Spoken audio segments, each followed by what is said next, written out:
기도하고 또 하도록 하겠습니다. 성부와 성자와 성령의 이름으로 아멘. 하느님 아버지, 모세가 시나이산에 십계명을 받으러 갈 때 아론과 이스라엘 백성은 황금 송아지를 만들어서 섬겼습니다. 그것은 비단 3000년 전에 시나이 광야에서 벌어진 일만 아니라 지금 이 시대에도 그런 일이 벌어지고 있습니다. 하느님의 계명을 섬길 것이냐, 황금 송아지를 섬길 것이냐, 우리는 항상 그 가운데 서서 갈등하고 고뇌하고 있습니다. 우리들이 정말 계명을 통해서 하느님의 진리를 따름으로써 얻는 기쁨, 그 진정한 가치가 있는 것을 우리들이 깨달을 수 있도록 이 시간 함께해 주시고 우리에게 지혜의 성령 내려주소서. 영광이 성부와 성자와 성령께 성과 같이 이제와 항상 영원히 아멘. 성부와 성자와 성령의 이름으로 아멘. 찬미 예수님. 찬미 예수님. 네.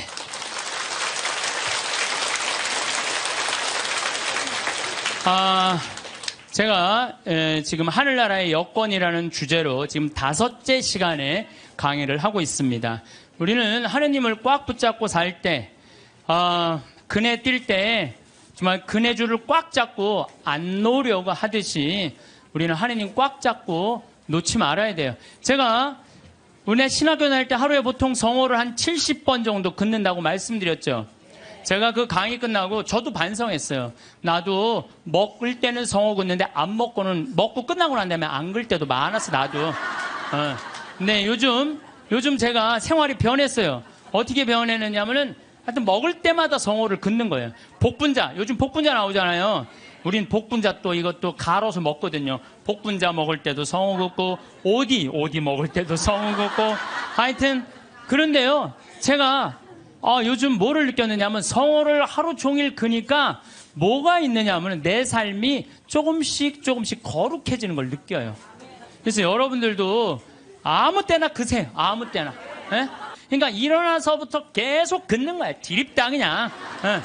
디립다 그니까 내가 조금 생활이요. 조금 거룩해지더라고요. 그래서 정말로 성호를 긋는 거는 우리한테 참 중요한 것 같아요. 자, 자식들을 교육할 때 돈이 세상에서 최고라고 가르치지 말고 정직하게 돈 벌어서 그 돈으로 어려운 이웃을 돌보라는 이런 가르침을 가르치는 것이 여러분들 훌륭하게 자식들을 가르치는 거예요. 지금 전 세계 기준으로 볼 때 극심한 가난에 시달리는 사람을 하루에 $1 이하로 사는 사람을 극심한 가난에 시달리는 사람이라고 그럽니다. 그 다음에 하루 $2로 사는 사람들은 보통 가난한 사람들이라 그래요. 하루에 2,000원 가지고 사는 사람들을 $3 이상 가지고 사는 사람들은 가난한 사람이라고 하지 않는데요. 그럼 $3 이상이면 3,000원 이상이면은 가난하지 않은 거예요. 그러니까 한 달에 $90. 그러니까 우리나라 돈으로 10만 원 정도만 한 달을 가지고 있으면 가난하지 않다는 거예요. 근데 여러분들 우리나라는 지금 어떻게 살죠? 우리나라 최저 생계비가 57만 원이에요. 그러니까 국가에서 저 사람은 도저히 돈 벌 수 있는 재능이 없는 사람이다, 능력이 없는 사람이다 에게 주는 돈이 57만 원이래요. 그럼 57만 원이면요, 아프리카의 어떤 부자보다도 잘 사는 사람이에요. 어떤 부자보다도. 그 아마 여기 지금 뭐 자식들이나 가족이 돈을 벌면은 보통 한 200~300만 원은 벌 거예요. 두 사람이 벌면은 한 400~500만 원은 벌 거예요. 300~400만 원 버는 사람들도 있을 거고. 물론 아르바이트 못하는, 저는요, 제가 평창에 있으면서요, 진짜 안타까운 건 뭐냐면요, 멀쩡한 애들 우리가 구하는데 없어요. 정말로. 아니 서울에는 실업자가 100만 명이니 200만 명이라는데 우리 평창은 정말로 젊은이가 없어요. 그래서 젊은이가 하나만 이력서만 넣으면요, 웬만하면 다 뽑아요. 웬만하면. 근데 그냥 이력서 넣는 사람이 50, 60살, 우리 집은 50, 60은 일을 못해요. 이게 일이 너무 힘들기 때문에. 근데 그냥 오겠다는 사람은 5, 60 이상한, 그냥 뼈가 안 좋고 허리가 안 좋고 이런 사람, 멀쩡한 젊은이들은 일을 안 하고 참 그게 너무너무 안타까워요. 예. 대한민국 사람들이요, 불행한 이유는 바로 돈 욕심 때문에 불행해요. 기도하는 거 보면은 자신의 욕심 충족하기 위해서 물질 축복 비는 사람들 많아요. 특별히 예수님한테 주님 집안채만 나 좀 어떻게 좀 생기게 해주십시오, 이렇게 기도하는 분들이 있는데요, 그 사람들 정말 답답해요. 예수님은요, 이 세상에 오셔서 집안채 없이 사셨어요. 아니, 집안채 없이 사신 분한테 집안채 달라고 그러면은, 아니, 그 예수님 죽겠어요.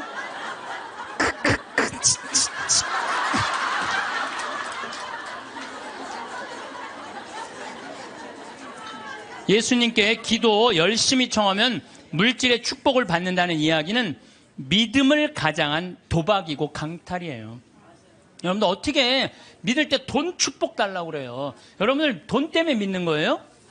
여러분들 뭐 때문에 믿는 거예요? 하늘나라 때문에 믿는 거 아니에요? 그러면 하늘나라를 먼저 구해야지. 내가 기도 9일 기도 열심히 하면 집 한 채. 아니, 어디 빌 때를 대고 빌어야지. 집 한 채 없는 분한테 저기 뭐야, 집 달라고 그러면 돼요. 예수님에게 기도할 내용은 하느님 나라와 그의 정의이지 집이 아니라는 거죠. 재물 축복은 성서에도 이렇게 표현합니다. 잠언 10장 4절을 보면 게으른 손바닥은 가난을 지어내고 부지런한 이의 손은 부를 가져온다. 돈은요, 하느님한테 기도한다고 오는 게 아니에요. 열심한 사람, 부지런한 사람이 돈이 오는 거지, 아무것도 안 하면서 기도하면 뭐 돈이 어디, 그런 이상한 하여튼 그런 거. 그러니까 얼마 전에 무슨 뭐 며느리가 시댁집에 4군데 불을 질렀다며요. 불을 질렀는데 왜 질렀냐니까 점쟁이가 시댁에 불이 나면 로또가 된다고. 그래갖고 그냥 불 질렀다는 거 아니야. 아이고 참.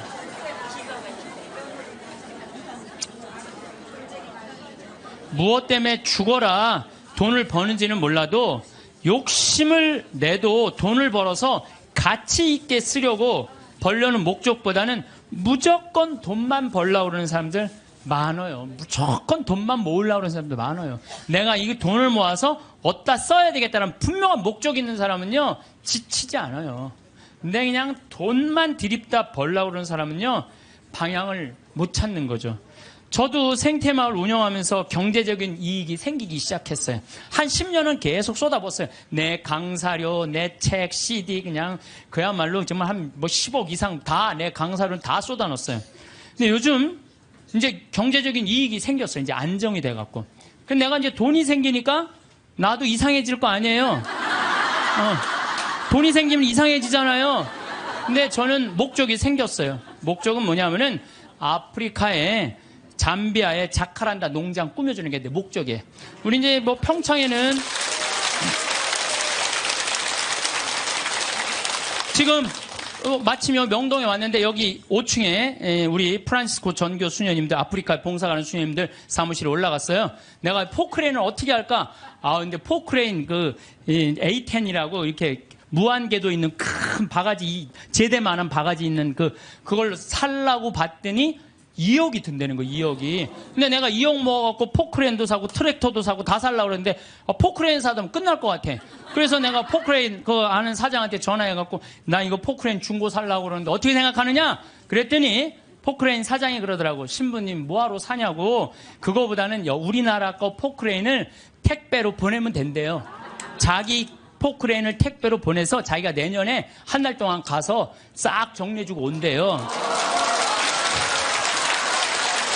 그래서 방금 만나고 내려왔어. 명동에 왔더라고. 그 사장하고.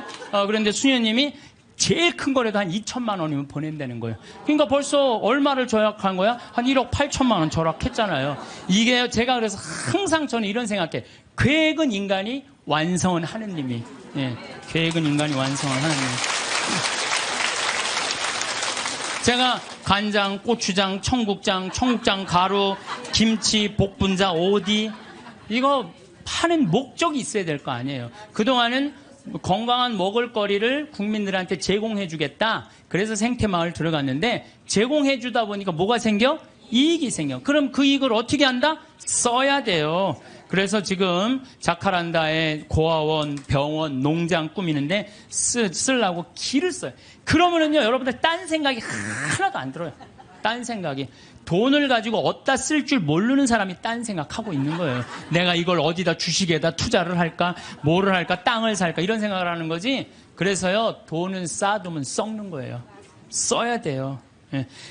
1 더하기 1은 2인데 1 더하기 1은 100이 되기를 바라는 게 대한민국 사람들 심보예요. 돈이요, 내가 1000만 원 더하기 1000만 원은 2000만 원이 돼야 되잖아요. 1000만 원 더하기 1000만 원은 1억이 되길 바라는 사람들 여기도 많아요. 여기도 많아요. 얼마 전에 판교 한 신도시 거기 로또라고 그랬잖아요. 그럼 내가 한 2억에 이제 아파트를 사뒀단 말이에요. 2억짜리를 사두고 10억 뛰게 바라는 사람들 많아요. 그렇죠? 1 더하기 1은 2인데 1 더하기 1은 10이라고 생각하는 거야. 근데 안 뛰었어. 지금 부동산 경기가 엉망이잖아요. 안 뛰었는데 나 2억 주고 샀는데 10억 되길 바라는 마음으로 샀는데 8억이 안 뛴 거 아니에요. 이 사람 이 생각을 하는 거 8억을 손해봤다고 생각을 하는 거예요. 8억을 손해봤다고 생각하니까 억울해요, 안 억울해요? 억울한 거야. 근데 문제는 뭐냐면 그 2억을 여기저기 돈을 끌어다가 산 거야. 그럼 이 사람 망해요, 안 망해요? 그래서 욕심이 망하는 거예요. 욕심 때문에 망하는 거예요. 도둑놈 심보가 많아요. 네? 아파트 다단계. 제가 항상 제일 경계하는 게 바로 다단계. 우리 교우들 가정방문 가면요, 샴푸 100개, 비누 100개, 무슨 건강식품 막 100개씩 있는 집들 많아요. 그 뭐예요? 다 다단계 하는 집들이에요. 다 망하는 거, 다 망하는 거예요. 그게 욕심 때문에 망하죠. 성실하고 부지런한 사람들 안 망해요.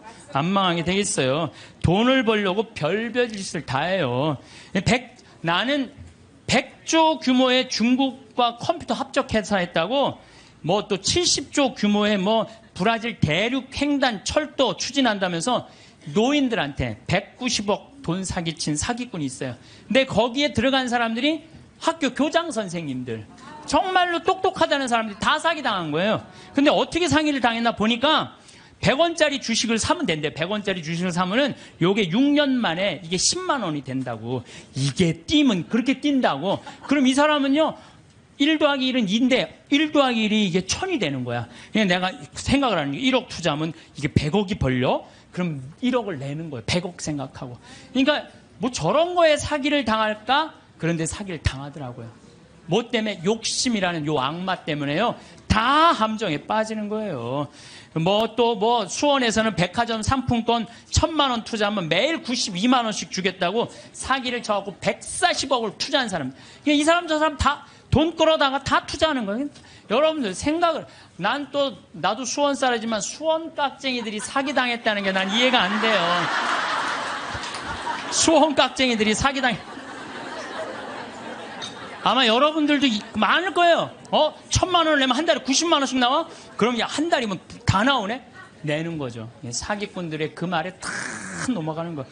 또 청와대 판검사들을 청와대가 판검사들이 보호하는 로얄 패밀리 클럽이라고 써있어서 2천억을 떼어먹은 사람도 있어요. 말도 안 되는 거에 사기당하는 건 다 여러분들은 뭐 때문에 그래요? 욕심 때문에. 그 욕심이 나를 끌고 들어가는 거예요. 그러니까 제발 1 더하기 1은 2지 1 더하기 1은 100이 아니에요. 무슨 돈이 뻥튀기 과자에 넣어놓으면 뻥 하고 터져갖고 그냥 막 엄청나게, 요 뻥튀기 과자에 쌀 요만큼 넣잖아요. 나 뻥튀기 평창에서 뻥튀기 기계도 하거든요.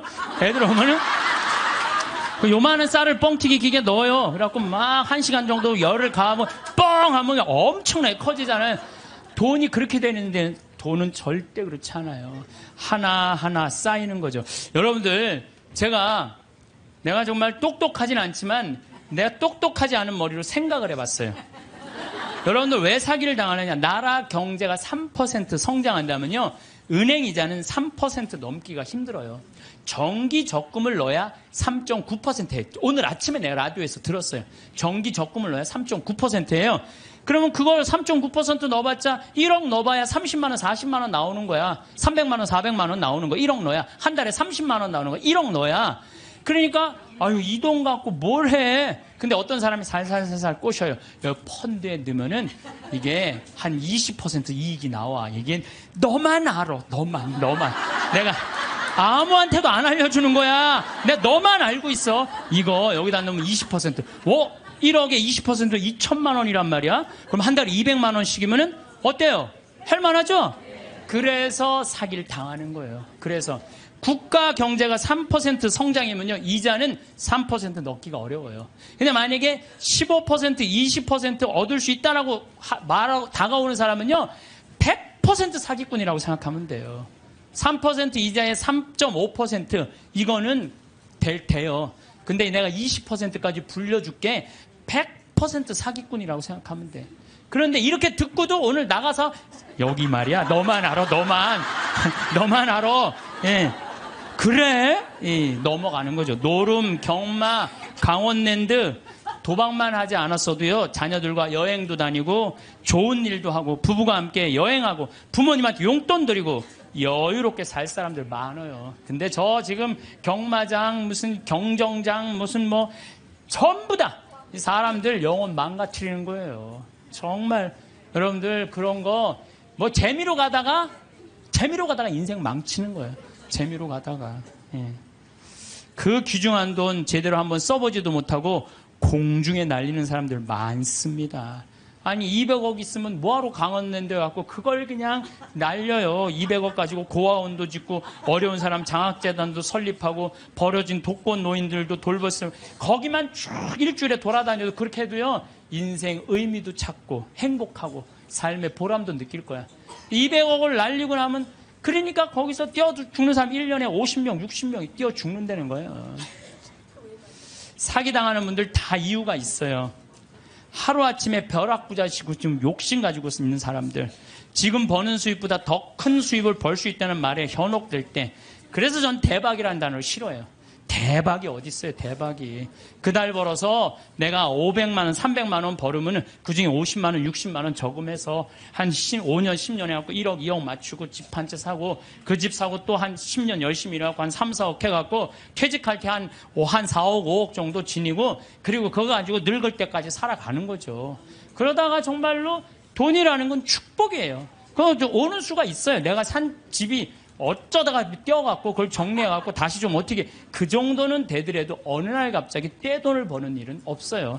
또 떼돈을 번다고 여러분들 행복하지도 않아요. 내가 전 시간에도 말했지만 떼돈을 보면요, 이 사람들 떼같이 몰려. 떼같이 몰려갖고 돈 꿔달라. 머리 아파요. 여기 계신 분들 이런 분들이 있어요. 입만 열면 돈이 원수라고 말하는 사람. 이렇게 말하는 사람들 사기당할 가능성이 많아요. 돈이 원수야. 이런 사람들 사기당할 가능성이 많아요. 돈이 원수야. 그런데 예수님이 원수를 사랑해라. 그러니까, 내가 돈을 사랑해야 되겠구나. 돈을 너무 사랑하다 보면, 디모데후서 1장 6절, 6장 10절에 보면요, 돈을 사랑하는 것이 모든 악의 뿌리입니다. 돈을 따라다니다가 길을 잃고 신앙을 떠나서 결국 격심한 고통을 겪는 사람들도 있습니다. 그래서 여러분들 사기당하기 싫으면요, 사기꾼들의 특징이 있어요. 호화롭거나 명품 이야기 많이 하면서 입만 열면 대박 터진다고 말하는 사람들, 이런 사람들 사기꾼들 가능성이 많아요. 자신이 뭐 누구 유명인 영화배우, 무슨 국회의원, 무슨 정치인들 안다고 맨날 입만 열면 얘기하는 사람들 사기꾼일 가능성이 많다는 거예요. 전화번호가 이유도 없이 자주 바뀌는 사람들, 여러분들 전화번호 그냥 끝까지 쓰는 사람들 있죠? 이 사람들 사기꾼들 아니에요. 근데 그냥 전화번호 또 바뀌었어, 이 사기꾼일 가능성이 많다는 거예요.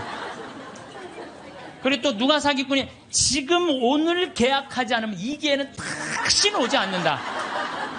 이렇게 꼬시는 사람들, 이거 사기꾼 며칠 전에 우리 부관장 신부님이, 우리 생태마을에 부관장 신부님이 있는데 아주 젊은 신부, 이제 30살 막 된 신부인데, 이 신부는 조혈 모세포를 기증을 했어요. 조혈 모세포를 기증해갖고 작년에 어떤 아가씨가, 맞는 아가씨가 있대. 이게 20만 분의 1의 확률이랬는데 맞는 아가씨가 갖고 작년에 기증을 했어요. 근데 이 아가씨가 또 좀 안 좋았나 봐. 그래서 얼마 전에 가서 그걸 기증을 했어요. 또 기증을 하고, 이제 평창이니까 무슨 빈센트 병원에 가서 기증을 했는데, 이제 이게 내가 그 골수가 찼는지 안 찼는지 확인을 해야 되는데, 평창에서 수원까지 나가기 좀 그렇잖아요. 그래서 근처 의료원에서 할 수 있대. 그래서 평창 의료원에 가갖고 화보니까 골수가 다 찼다고. 근데 차 갖고 이제 나오는데 딱 트럭에서 한 사람이 딱 나오더니, 저 손님, 내가 홍삼을 이게 배달을 왔는데 이게 이게 한 2박스가 남아갖고 이걸 싣고 가도 어차피 이거 버릴 거니까 이거 손님 좀 사라고 그러더래요. 그래서 황 신부가 나한테 신부님 사기꾼이야, 사기꾼. 꼭 이상하게 이거 오늘 그래 참 이거 아니 나같이 저는 안 순진해요. 예. 우리 부관장 같이 순진한 사람은 당해요. 그러니까 여러분들 정말 지혜로워야 돼. 예? 정말 뱀 같은 지혜가 있어야 돼요. 사기 안 당하려면은. 그래서 오늘 와서 강의 무슨 성가정 영성피정에 내가 사기 안 당하는 법도 가르쳐주고.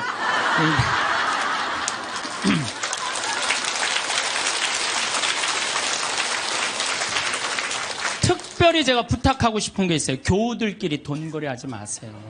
정말 안 좋은 거예요. 돈거래하다간 친구를 잃어버립니다. 돈 꿔주지도 말고 꾸지도 마세요. 없으면 없는 대로 그냥 사세요. 없으면 없는 대로 살지.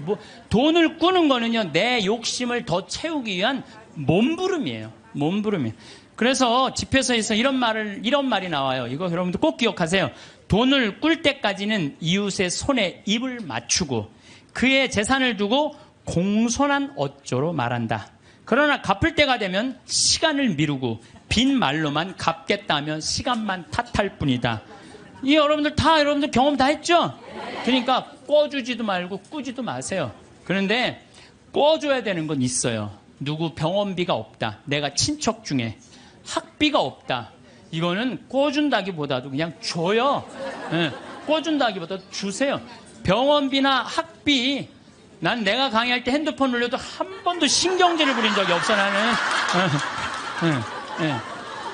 병원비나 학비 같은 경우는 저는 그렇게 생각해요. 그냥, 가난한 사람도 도와주는데 내 형제 친척 중에 아프고, 학비가 없다는데 그거는 차라리 꿔준다는 말보다 그냥 주세요. 그거 외에는 꿔주지도 말고 꾸지도 마세요. 돈이라는 거는요, 돈이 거짓말하는데 한다고 말하잖아요. 돈은 거짓말 안 해요. 욕심 부리지 않고 성실하게 일하면 돈은 언제든지 벌어집니다. 한순간에 떼돈 벌고 싶은 도둑놈 심보를 가진 사람들이 돈 때문에 자기도 고통스럽고 남도 고통스럽게 하는 거고. 그래서 보면 어떤 집에 보면요, 이 도박하는 사람들 보면요, 형제, 친척 모든 돈 다 끌고 들어가는 사람들이 있어요. 중리사니 그러면서 거짓말 하면서. 이런 사람들은요, 진짜 정말로 이 사회에서 분리시켜갖고 어디 모아놔야 돼요. 그래서 우리 생태마을에 그런 사람들 그냥 싹 모아갖고 돈도 안 주고 그냥 일 시키면은 그게 돈 버는 건데. 여러분들 이제는 돈 버는 시대는 끝났어요. 이게 무슨 얘기냐면은 30년 전에는 돈이 없어서 굶었고 돈이 없어서 학교 다니지 못했지만 지금은 그런 시대는 아니에요. 이제는 돈 버는 법을 배우는 시대가 아니라 돈 쓰는 법을 배워야 돼요. 어떻게 쓰면 잘 쓰느냐.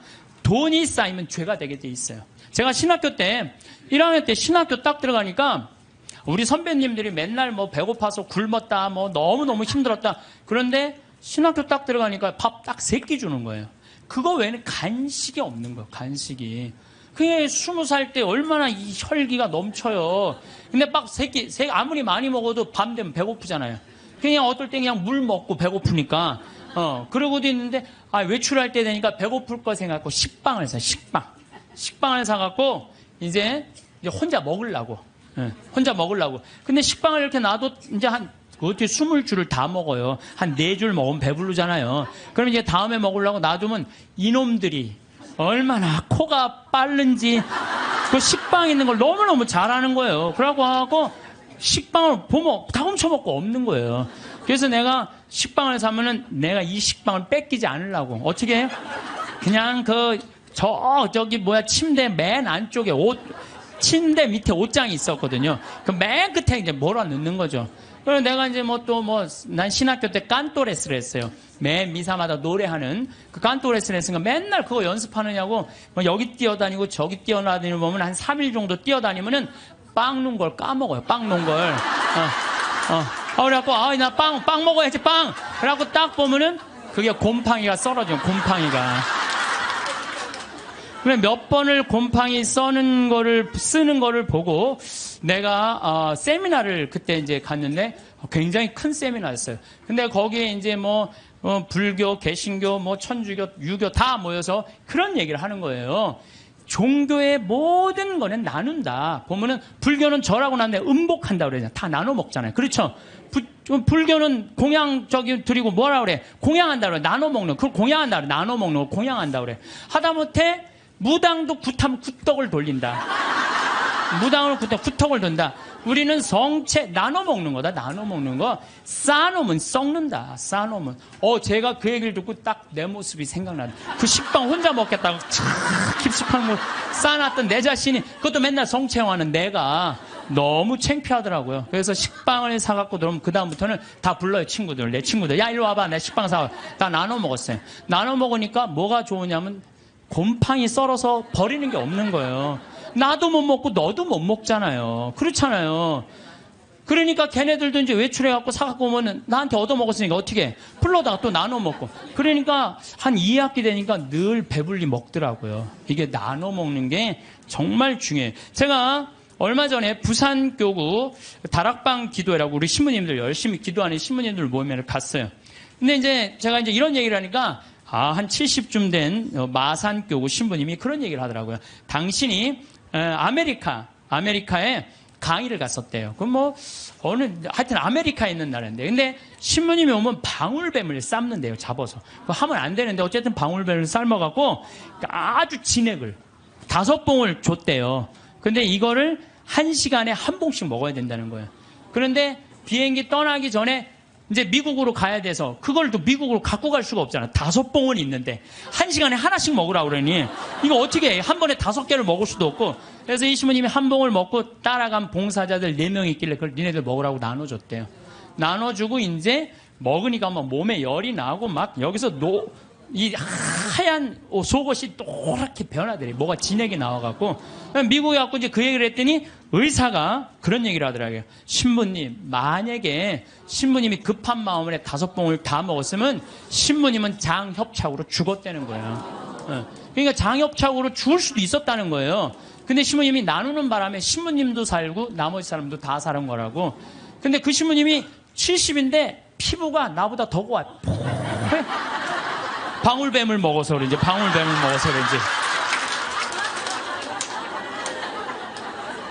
그리고 나눠 먹은 분들도 5년 동안 감기 한 번 안 걸렸다는 거예요. 나누니까 너도 살고 나도 사는 거예요. 혼자 먹으려고 그럴 때 나도 죽고 너도 죽는 거예요. 돈도 똑같아요. 나만 먹으려고 돈 감춰두잖아요. 그럼 나도 못 쓰고 너도 못 쓰면요, 국가적으로도 손해요. 세금 내야 돼요. 이 나라에서 살면 세금 내야죠. 왜 떼어먹어 세금을. 특히 교회 안에 돈이 쌓이면 그 돈은 서로 뜯어먹으려고 모략과 모함이 난무합니다. 교회는요, 돈이 생기는 대로 쌓아두지 말고 나눠야 돼. 제가 정말 생태마을 한 10년 동안 빚에 허덕이다가 이제는 농산물도 잘 팔리고 피정도 많이 오고 해서 이젠 정말 편안해졌어요. 근데 저는 제 신념이 뭐냐면은 그달에 번 건 그달에 다 쓰자. 이게 내 신념이에요.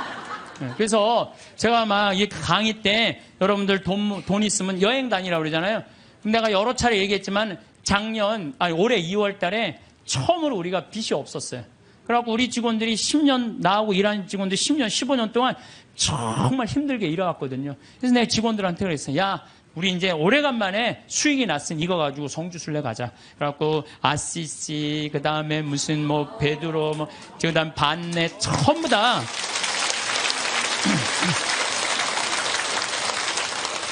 여러분들, 돈은요, 쓴 것만 내 돈이에요. 쓴 것만 내 돈. 여기 계신 분들 재산이 100억 있었는데 하나도 안 썼어. 그분은요, 거지예요, 거지.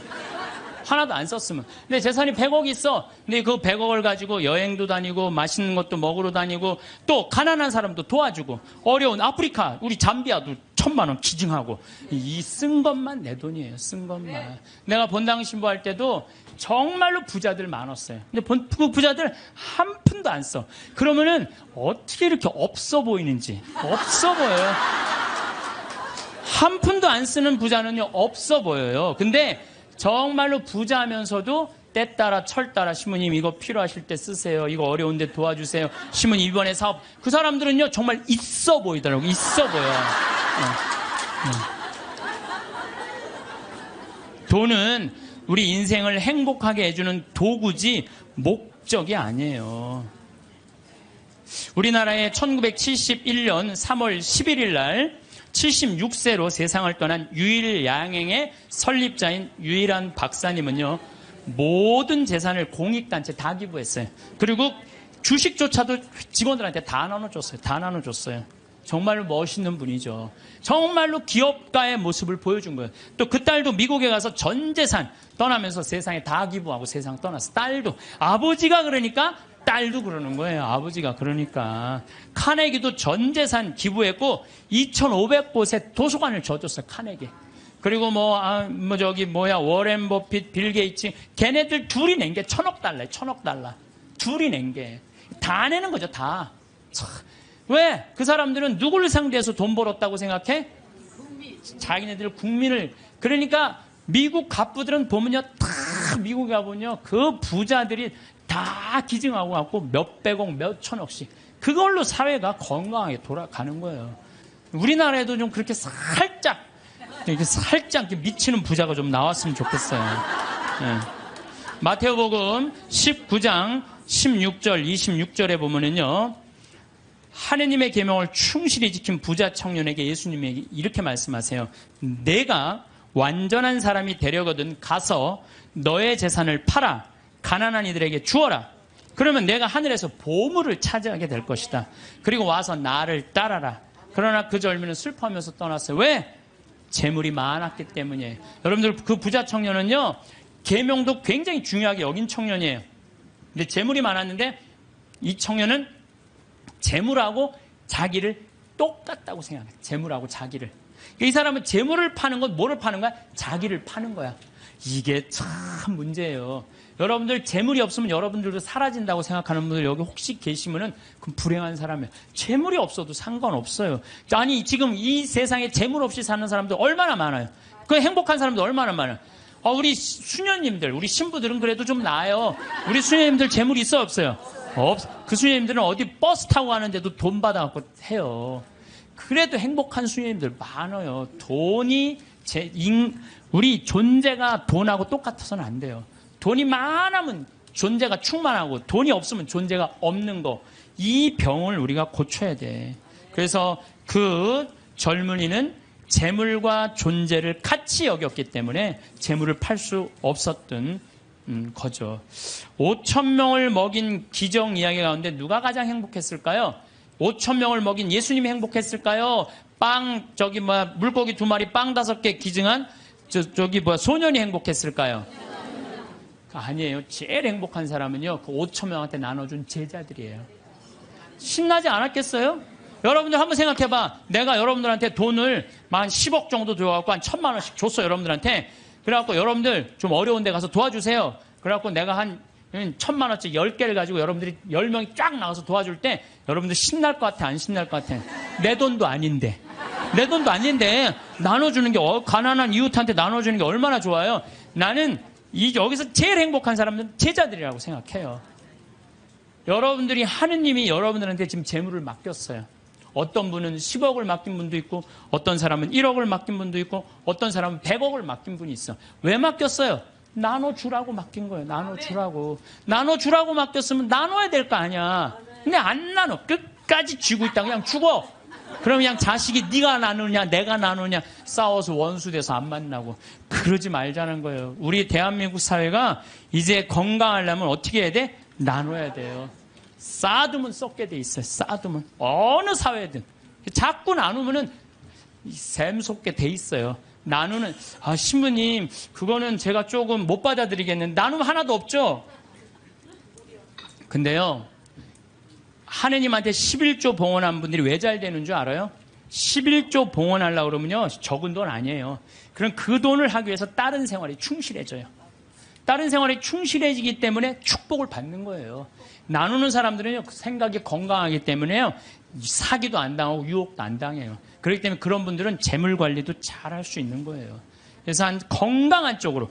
자, 모세의 십계명, 아론의 황금 송아지 가운데 여러분도 어느 걸 택할 거예요? 모세의 십계명을 택할 거예요? 아론의 황금 송아지를 택할 거예요? 십계명? 자, 근데 강의를 들어보면 또 생각이 좀 달라질 거예요. 모세가 십계명을 받으러 시나이 산으로 올라갔어요. 올라갔는데 불안해. 이제 뭐 이집트에서 탈출해서 왔단 말이야. 근데 시나이에 가보면요 아무것도 없어요. 좀 사막이야, 사막. 전부 돌산이고 시나이 산도 완전 돌산이야, 돌산. 근데 모세는 사라졌는데 먹을 건 아무것도 없고 불안하잖아요. 이게 어떻게 하지? 어떻게 하면 좋을까? 고민을 하고 있는데 사람들이 아니 모세는 안 보이고 우린 불안하다. 우리 그냥 모아갖고 우리 황금 송아지 만들자. 그래? 황금 송아지? 그래, 좋다. 황금 송아지 만들자. 근데 당시에 유대라는 땅, 시나이라는 땅은요 척박하게 이를 데 없었어요. 그 척박한 땅을 가르려면 누가 있어야 돼? 소가 있어야 돼요. 소가 없으면 농사 못 져요. 소가 없으면. 소가 쟁기로 이랑과 고랑을 만들어줘야 돼요. 그래서 이랑이 높아야 돼. 이랑이 높아야지 씨를 이렇게 넣으면은 그 씨들이 바람에 잘하고, 고랑이 있어야지 물도 잘 빠지고. 그러니까 그걸 사람 손으로 하려면 농사 못 져요. 그러니까 이스라엘 사람들에게 있어서 소는 그냥 소가 아니에요. 이건 생명하고 똑같은 거예요. 그리고 그냥 소예요? 뼈 주지, 우유 주지, 고기 주지, 가죽 주지. 그러니까 이 황금 송아지, 우리가 그냥 생각하는 그런 송아지가 아니에요. 이 사람들한테는 모든 걸 다 주는 거예요. 그러니까 황금 송아지를 딱 하면 마음이 놓여 안 놓여? 놓이잖아. 저게 우리를 먹여 살리는 거예요. 십계명, 무슨 십계명이 밥 먹여줘. 그래갖고 그냥 이 십계명 그냥 다 때려치고 그냥 황금 송아지 속에서 그냥. 제가 이 고추 농사를 지면은요 많은 사람들이 저한테 그래요. 심은 어떻게 농약을 안 치고 어떻게 고추 농사를 짓느냐고. 돼요. 왜냐하면은요 이 고랑이 보통 우리 농사 짓는 분들 고랑이 20cm도 안 돼요. 근데 우리는 거의 50cm 정도 넓어요. 고랑이. 이랑도 높고. 이게 50cm 넓으면은요, 아이고, 저게 무슨 농사야? 그럴 것 같은데요. 고랑이 넓으면요, 바람이 잘 통해요. 바람이 잘 통하면 병이 안 들어. 역병 뭐 이런 거 안 들어요. 그런데 보면은 바닥바닥해. 그러니까 처음에 우리 저기 도돈리, 응암리 주민들이 신부님 그렇게 해서 농사를 어떻게 짓느냐고. 근데 놀라운 거는요, 이 고추가 열릴 때 보면요, 이 대가 견디질 못해요. 너무 많이 열려갖고. 그래서 제가 그걸 보면서 농사도 욕심 부리면 안 돼요. 그리고 내가 정말 놀라운 거는 감 있잖아요, 감이요, 5월달만 되면은요, 이렇게 자라다가요, 그 애를 다 조절을 자기네들 느껴요. 그래갖고 올해는 좀 많이 괜찮을 것 같다. 그런데 올해는 좀 날이 좀 괜찮을 것 같다. 감이 다 알아요. 그래갖고 다 떨어뜨려요. 보면은 5월달에 가면 감 조그만 거 다 떨어져 있어요. 감 하시는 분들 아시죠? 그 왜냐면 자기가 조절하는 거야. 그러면은 감이 아주 튼실하게 열리는 거야. 아니 우리 지금 토마토 하고 있지만 토마토 이거 꽃을 안 따주잖아요. 조그맣게 열리고 커지지는 않아요. 그러니까 뭔가 포기를 해야 돼요. 포기를 해야 돼. 그러니까 이랑 고랑. 어쨌든 이 사람들은 그 이랑과 고랑을 만들어주는 누가 고마워? 황금 송아지가 고마운 거예요. 여러분들 여기 계신 분들 십계명보다는 황금 송아지, 집에 가보면 황금 송아지 한 마리씩 다. 아니 집에는 없어도 머릿속에 황금 송아지 있는 분들 많아요. 근데요 계명을 택할 것이냐 황금 송아지를 택할 것이냐, 이건 여러분들 잘 생각해야 돼요. 황금 송아지는 세상이에요. 계명은 하느님이고. 내가 뭘 붙잡고 살 것이냐. 하느님 붙잡고 산다고 돈 축복 안 받는 거 아니야. 제가 말씀드렸지만 정말로 하느님 뜻대로 살아가면 이 사람들 재물 쌓여요. 이 사람이 사기를 당하겠어요? 엄한 짓을 하겠어요? 성실하게 살면 돈 쌓여요.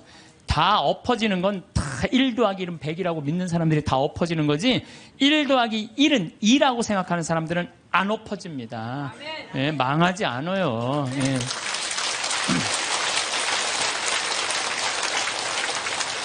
하느님 꽉 붙잡고 살아야 되는데 출세와 권력 꽉 붙잡고 사는 사람들 있어요. 저는 예수님이 왜 위대한지 정말로 이 사제로 살면 살수록 더 느껴요. 예수님은 이 세상에 오셔서 절대 권력을 추구하지 않으세요. 나는 섬김을 받으러 온 것이 아니라 섬기러 왔다. 이 말씀이야말로 우리 인간이라면 누구나 다 가슴 깊어야 새겨야 할 말씀이에요. 권력은 섬기기 위한 도구인데 권력을 쥔 사람들이 안 섬기려고 그래요. 막 권력을 휘둘르죠. 위장 전입하고 자식 대학 군대 안 가게 하고, 또 대학도 마찬가지야. 무슨 국제중학교 이런 데 애 머리도 안 되는데 막 들이밀고, 이게 다 돈과 권력으로 부리는 횡패. 지난번에도 말씀드렸지만 우리나라 대통령들 최고 권력 가진 사람들 어떻게 됐어요? 불행하게 죽거나 감옥에 가거나 가족이 감옥에 가거나 그래요. 그러잖아요. 권력이 뭐가 좋아요. 그래서 여러분들 가운데서도 정말로 권력처럼 무상한 게 없어요. 권력을 쥐고 있을 때만 좋지, 권력에서 밀려나면은요 비참하고 심지어는 모욕과 보복까지 당하는 게 권력이에요. 요즘 나는 그 전두환 무슨 국회법 통과되는 거 보면서 권력이라는 게 참 무상하구나. 저 전두환이라는 저 대통령이 얼마나 정말로 기가 막힌 권력을 가졌어요. 근데 지금은 모든 국회의원들이 다 10년 연장하자, 뺐자. 그게 권력이라는 게 이렇게 무상한 거예요. 권력을 꽉 잡고 사는 것보다 하느님 꽉 잡고 사는 게 훨씬 더 낫습니다.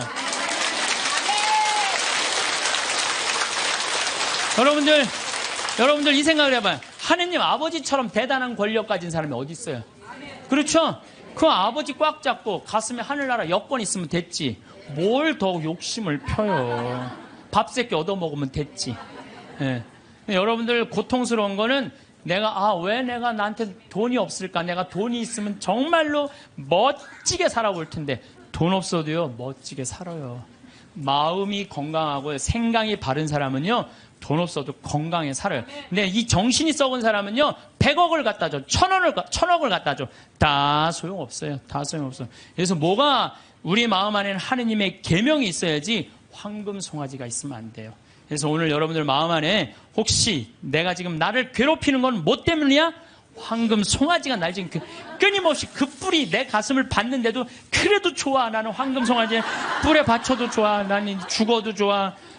그러시지 마시기를 정말로 바라겠습니다. 저는 나중에 하느님 앞에 갔을 때 너 어떻게 살아왔느냐? 저 대통령인데요. 너 어떻게 살아왔는데? 나 신부였는데 너 어떻게 살아왔는데? 나 장관이었는데요. 너 어떻게 살았는데? 나 구역장이었는데 너 어떻게 살아왔느냐? 뭐 어떻게 살아요? 너 어떻게 살아왔는데? 저는요 하느님 장관도 아니고 대통령도 아니고 신부도 아니었는데요. 가난하고 헐벗고 불쌍하고 감옥에 갇히고 병들고 목마른 사람들한테 물 한 잔 나눠주려고 노력을 하고 살았어요. 너 하늘나라. 베드로 성인이 너 하늘나라. 저는 장관인데요. 전 대통령인데요. 전 신부인데요. 계속 시험에 계속 떨어지는 거예요. 마태오복음 25장만 읽어보면요. 우리가 하늘나라를 어떻게 통과하는지 너무너무 잘 써 있어요. 그래서 여러분들 마지막 날 하늘나라 여행 떠날 때 쫙 여권 내놓고 이 은행 통장 잔고 어떤 잔고가 필요해? 어렵고 가난하고 불쌍한 사람한테 도와준 잔고를 하나님한테 내놓으시기를 바라겠습니다. 아멘.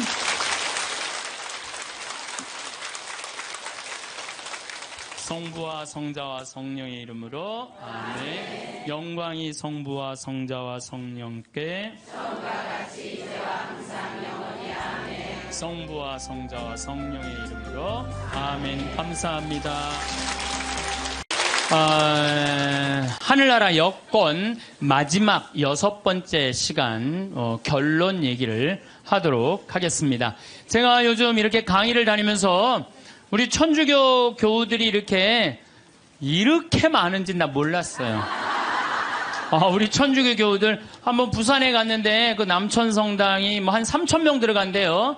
근데 그 3,000명이 다 들어가고 오늘처럼 이렇게 바닥에 앉고 깜짝 놀랐어요. 그렇게 많은 줄 알고. 또 대구에 무슨 성령대회 갔는데 그 체육관이 꽉 차고. 얼마 전에 올림픽 체조 경기장에 갔는데 또 거기도, 똑같은 분이 다 돌아다니는 건 아닐 거 아니에요, 지금. 똑같은 분이. 그래서, 하느님을 꽉 잡고 살고 싶은 분들이 이렇게 많구나. 이 대한민국이 지금 축복받는 거는요, 정말로 신앙 때문이라는 생각 많이 해요. 저는요, 신앙을 버리는 나라치고 잘 되는 나라를 못 봤어요. 그래서 공산주의, 러시아 쫄딱 망했잖아요. 네, 그렇죠. 북한 쫄딱 망하고 있잖아요. 이게 하느님을 버리면은요, 다 잃어버리는 거예요. 저는 일본, 쟤네들 뭐 어쩌고 저쩌고 그러는데, 저 국제적인 지지를 받지 못하잖아요. 국제적인 지지를 받지 못하면 아무리 잘나도요, 왕따 당하는 거예요. 왕따.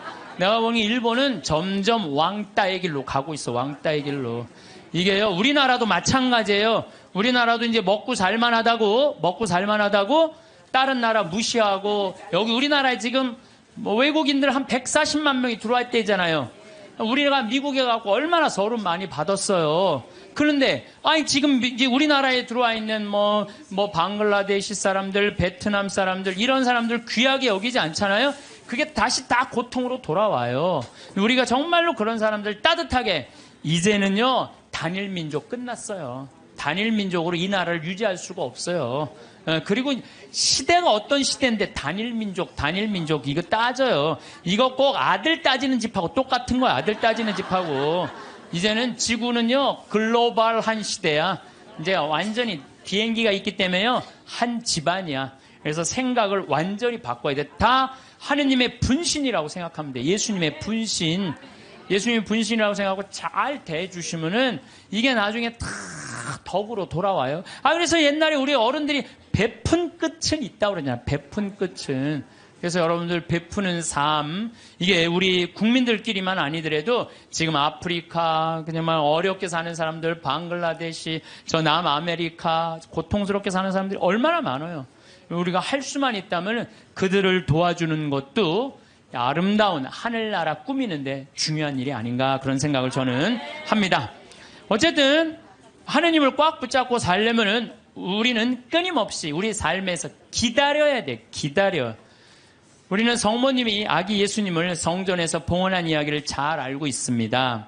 이때 성전에서 80살이 다 된 시메온은 성전을 떠날 수가 없었어요. 왜? 죽기 전에 하느님의 아들을 보게 될 것이라는 예언을 들었어요.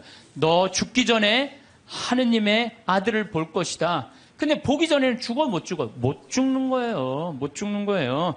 루카복음 2장 25절을 보면은요, 예루살렘에 시몬이라는 사람이 있었다. 이 사람은 의롭고 독실하며 이스라엘이 위로받을 때를 기다리는 이였는데 성령께서 그 위에 머물러 계셨다. 성령께서는 그에게 주님이 그리스도를 뵙기 전에는 죽지 않으리라고 알려주셨다. 그가 성령의 이끌로 성전으로 들어갔다. 그리고 아기에 관한 율법의 관례를 준수하려고 부모가 아기 예수님을 데리고 들어오자 그는 아기를 두 팔에 받아 안고 이렇게 하느님을 찬미하였다. 주님, 이제야 말씀하신 대로 당신 종을 평화로이 떠나게 해주셨습니다. 제 눈이 당신의 구원을 본 것입니다. 이는 당신께서 모든 민족들 앞에서 마련하신 것으로 다른 민족에게는 계시의 빛이시오. 당신 백성 이스라엘에게는 영광입니다. 한나라는 할머니도 84살이나 될 때까지 구세주를 기다려요. 성전을 떠나는 일 없이 단식하고 기도하며 밤낮으로 하느님을 섬겼다. 한나 역시 구세주를 두 눈으로 볼 수 있었어요. 이 사람들은 평생 성전 앞에서 누구를 기다리는 거야? 구세주를 기다린 거예요. 그리고 그냥 그 아기 예수님, 완성되지도 않고 그냥 그 아기만 보고도 이 사람들은 큰 기쁨을 누릴 수 있게 된 거죠. 우리 신앙생활은요, 기다림의 연속이에요. 내 삶에 예수님께서 언제 문을 두드릴지 깨어 기다려야 한다는 거죠. 만약 여러분들 딸 중에 관연한 딸이 있어. 노처냐, 시집도 안 가고 44인데 44세 시집에 딱 들러붙어 있어. 하도 답답하길래 점집에 가서 물어봤어. 우리 딸이 언제 시집을 가느냐고. 그랬더니 점쟁이가 딱 하더니 저 동북 쪽에서 올해 사람이 올 것이라고. 동북 쪽이면 내가 사는 강원도잖아요. 강원도. 내가 사는 강원도 평창 사람이 올 것이라고. 근데 내가 음식점을 하는데 근데 이마에 점이 하나 있다. 그 남자가. 그럼 여러분들 집에 가게 먹으러 들어오는 집 사람마다 이마에 점 있는 사람 여러분 어떻게 볼 것 같아요? 혹시 저 사람이 아닐까? 혹시 어느 쪽에서 오셨수? 전라도. 전라도 아니구나. 동북 쪽이라고 그랬는데 혹시 어느 쪽에서 오셨? 경상도 아니다. 혹시 어느 쪽에 오셨어? 나 평창에서 왔는데 혹시 이 사람이 아닌가? 여러분들 한 사람 한 사람마다 관심 있게 쳐다볼 것 같아, 안 쳐다볼 것 같아요? 쳐다보죠? 신앙도 똑같다는 거예요. 우리가요, 언제 하느님이 내 삶에 들어올지 몰라요. 그래서 그 만나는 내 삶 안에서 순간순간 하느님이 나에게 과연 지금 무슨 말씀을 하실까? 눈을 부릅뜨고 기다리는 게 신앙 생활이라는 거죠. 예수님께서 마태복음 25장 13절에 그러니 깨어있어라. 너희가 그날과 그 시간을 모르기 때문이다. 우리는 항상 깨어있어야 돼요. 하느님을 꽉 붙잡고 사는 게 신앙생활이에요. 그런데 신부님 언제 오는 거예요? 근데 아니 꽉 붙잡고 있는데 언제 오는 거예요? 아니 예수님 어떻게 했어요? 막 내가 이제 좀 올 거다 그랬잖아요. 니네들이 세상 돌기 전에 내가 올 것이다 그랬는데 왔어요, 안 왔어요? 제자들이 돌기 전에 안 왔잖아요. 그리고 막 제자들이 막 했는데 이 사람들이 막 한 3,000명씩 세례받고 그 예수님 금방 올 거야. 나는 그분들 감정을 충분히 이해를 해요. 막 예수님이 막 무리로 걷었지, 5,000명 먹였지, 기적을 얼마나 했어요. 그래서 죽었는데 또 살아났지, 살아나고도 그냥 보통이야. 막 벽 같은데 막 통과되고 막 정말 기가 막힌 걸 보여주고 승천, 또 하늘로 쫙 올랐단 말이야. 그 예수님이 금방 올 줄 알았어요. 금방 올 줄 알고 자기 있는 땅 막 다 팔아갖고 제자들한테 다 갖다 주고 그랬어요, 막. 그리고 또 자기네들도 금방 올 줄 알고 한 3,000명 다 나눠 먹고. 완전히 천국과 같은 예수님이 금방 올 줄 알고. 왔어요, 안 왔어요? 안 왔어요. 1000년 때는 또 1000년 왕국 온다고 막 이 예수님 지나고 1000년 때 막 얼마나 그런 게 많이 성행했는지 몰라요.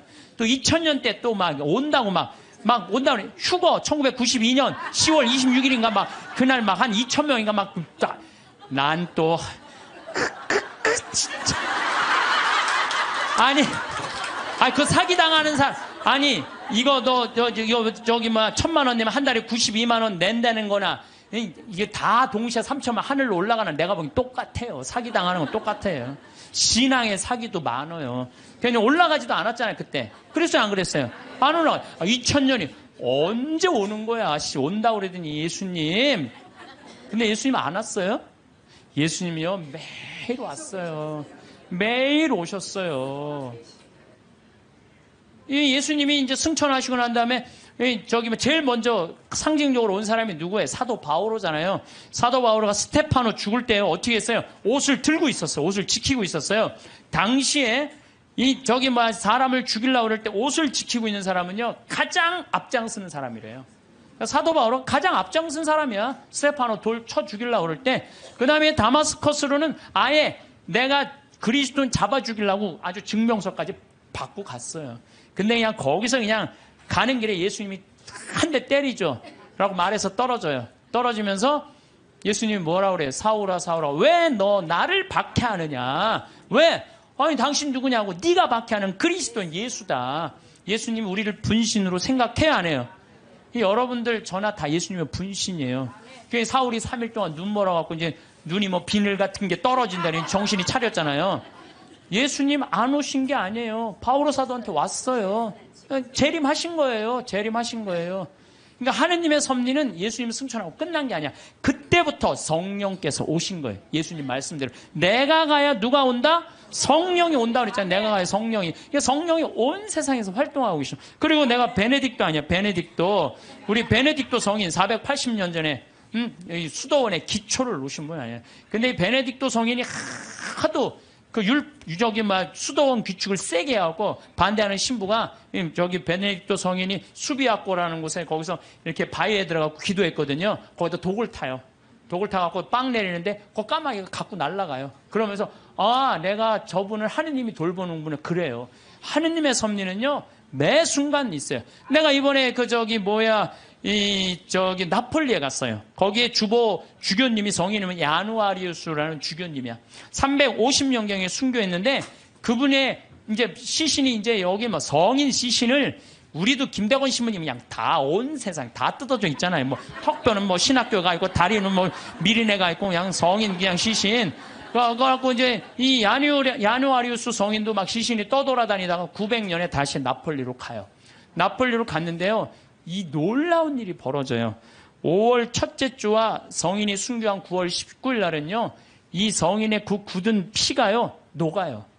근데 이게 1000년 동안 똑같이 녹는 거예요. 이 사람들이 의심이 얼마나 많아. 아무리 이걸 95도가 돼도 평상시에는 안 녹아요. 그럼 온도 때문에 녹는 거 아니냐. 그래갖고 그냥 실험을 또 하고 95도에 안 녹아. 그런데 5월 첫째 주하고 9월 19일 날은 어김없이 녹는 거예요.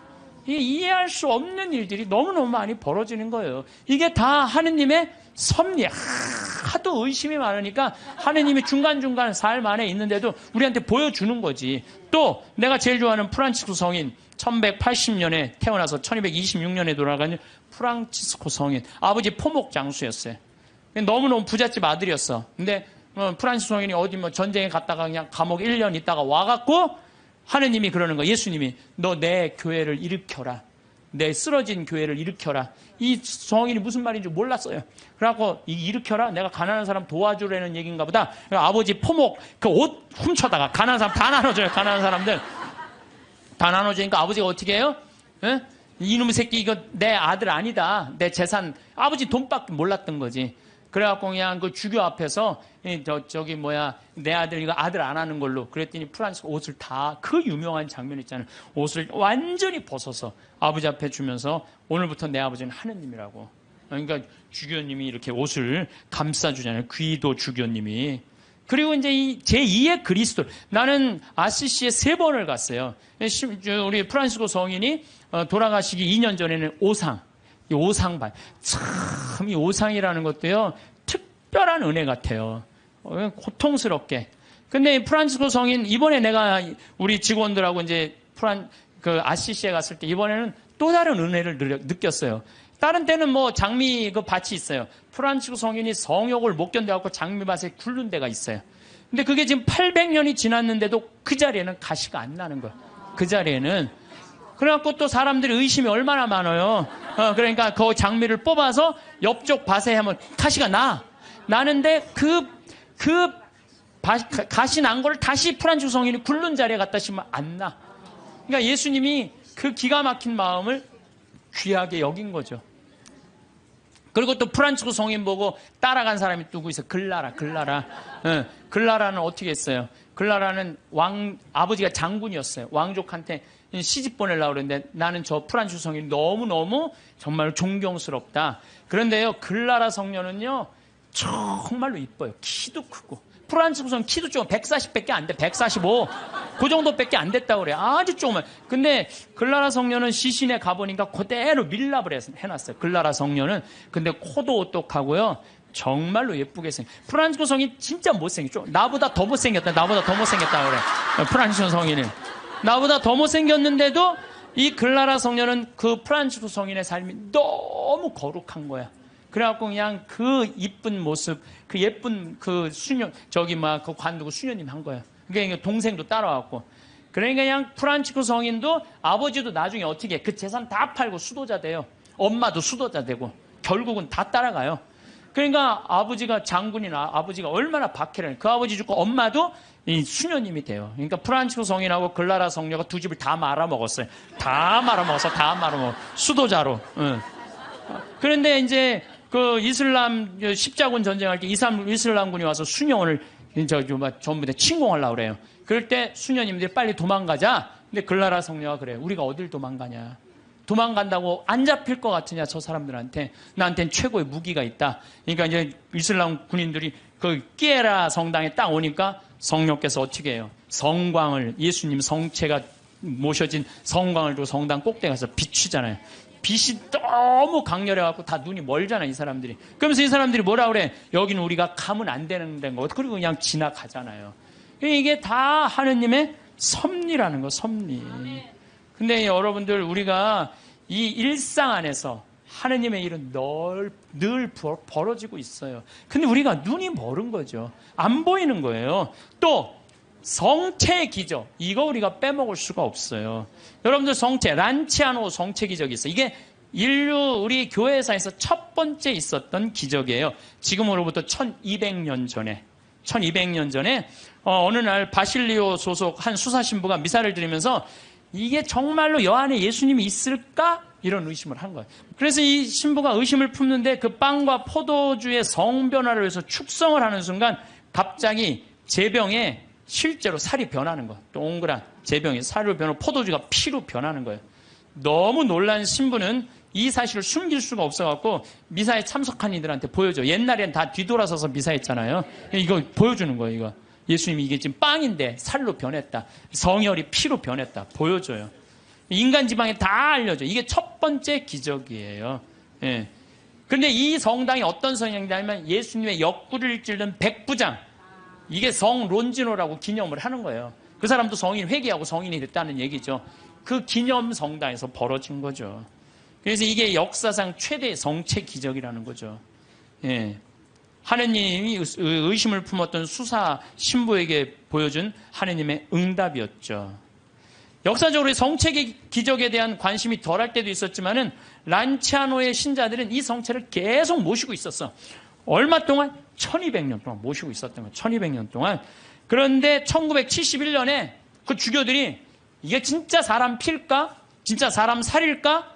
과학이 이제 발달했으니까 봉합한 걸 뜯어보자. 뜯어봤어요. 그래서 1970년과 71년에 해부학, 병리, 조지학, 화학 및 임상, 현미학 교수들 이런 사람들이 모여갖고 그 수도원의 요청에 따라서 검사를 하기 시작했어요. 검사를 해보니까 1200년 전인데 성체는 이 진짜 피고 진짜 살이고 그 살은 심장 근육에서 나온 살이다. 심장 근육. 우리 예수님 막 이렇게 심장 이렇게 있잖아요. 심장. 우리 예수님이 정말 심장. 그 다음에 살과 피는 인간의 완전한 살과 피다. 그 다음에 살과 피의 혈액형은 동일하다. 이게 나와서 그냥 한 게 아니야. 이게 UN, WHO에도 이게 기재가 돼요. 그래서 7개국의 전문가들이 다시 분석을 해요. 그러면서 이거는 도저히 인간의 그 다음에 이 보통 평범한 걸로는 벗어난 거다. 인간이 설명할 수 없는 이건 기적이다. 그래서 성체의 신비 이게 매 미사 때마다 일어나는 거죠. 또 이게 이제 800년에 벌어진 건데 1263년에 독일의 신부, 이 신부도 또 의심한 거야. 베드로 신부. 순례를 가던 중에 볼로냐라고 이것도 이탈리아예요. 그런데 경건한 신부였는데도 불구하고 축성된 면병 안에 그리스도께서 실제로 계시다는 걸 믿기가 어려웠던 거예요. 경건한 신부였는데도. 그러니까 여러분들 의심하는 건 나도 이해도 돼요. 경건화되는데도 이러네요. 경건화되는 대로. 그런데 이가 순교자 크리스티나 무덤 위에 세워진 성당에서 미사를 거행하고 있는데 축성을 하자마자 축성된 면병에서 피가 흐르기 시작한 거예요. 그래서 신부 손가락을 적시고 제대와 성체포를 다 흘러내리죠. 그래서 신부는 당황을 하죠. 근데 당시 교황 우르바노 4세가 그 근처에 와 있었어요. 그래서 내가 의심을 했는데 이게 피가 이렇게 변했습니다. 사면을 해요. 근데 교황 우르바노 이 4세가 그거를 보고요. 성 토마스 아퀴나스 성인한테 이 성체는 그냥 우리가 기념이 아니라 이건 현존이다. 현존. 이 토마스 아퀴나스 성인한테 이 기적을 통해서 기도문을 하라고 그래요. 그게 바로 우리가 그 유명한 성체 창가예요. 여러분들 한 번씩 들어봤죠? 엎드려 절하나이다. 눈으로 보아 알 수 없는 하느님. 두 가지 형상 안에 분명히 계시오나 우러러 배울수록 전혀 알 길 없었기에 제 마음은 오로지 믿을 뿐입니다. 보고 맛보고 만져봐도 알 길 없고 다만 들음으로써 믿음 든든해지오니 믿나이다. 천주성자 말씀하신 모든 것을 주님의 말씀보다 더 참된 진리 없나이다. 십자가에서는 신성을 감추시고 여기서는 인성마저 아니 보이시나 저는 신성 인성을 둘 다 믿어 고백하며 뉘우치던 저 강도의 기도를 올리나이다. 토마스처럼 그 상처를 이 토마스는 12사도가 예수님 이렇게 나타났다 그러니까 뭐라 그래? 난 내 손으로 그분 옆구리에 손 찔러보고 못자국 넣어봐야 된다. 그 토마스 얘기예요. 토마스처럼 그 상처는 보지 못하여도 저의 하느님이심을 믿어 의심 안 싸우니 언제나 주님을 더욱더 믿고 바라고 사랑하게 하소서. 주님의 죽음을 기념하는 성사여, 사람에게 생명 주는 살아있는 빵이여, 제 영혼 당신으로 살아가고 언제나 그 단맛을, 성체 단맛을 느끼게 하소서. 사랑 깊은 펠리칸. 이 펠리칸 얘기는 잘 아시죠?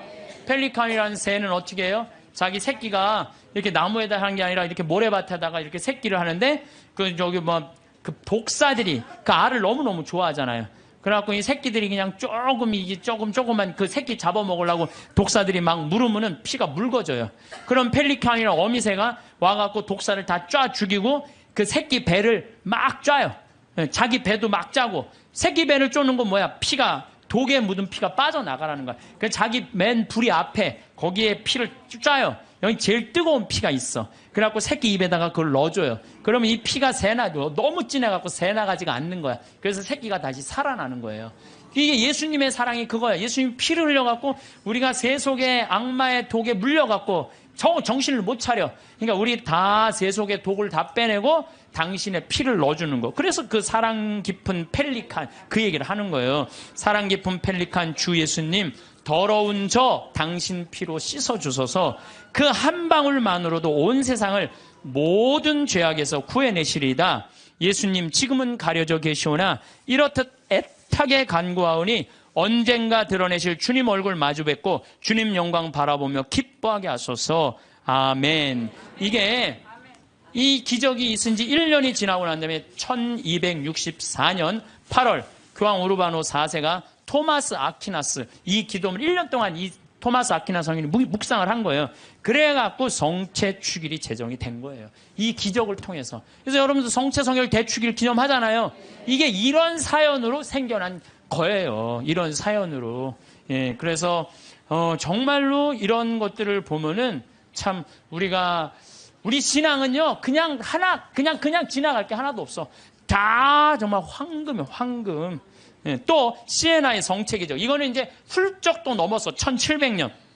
1700년에 시에나에서 거행 미사를 하고 있는데 어떤 도둑이 들어와서 성체를 훔쳐가요. 그때는 옛날에는 우리 성체를 어떻게 했어요? 성체 영화로 갈 때 침 뱉으면서 성당 갔어요. 퇴퇴퇴. 왜? 거룩한 성체 영화하는데 침 넘어가면 안 된다고.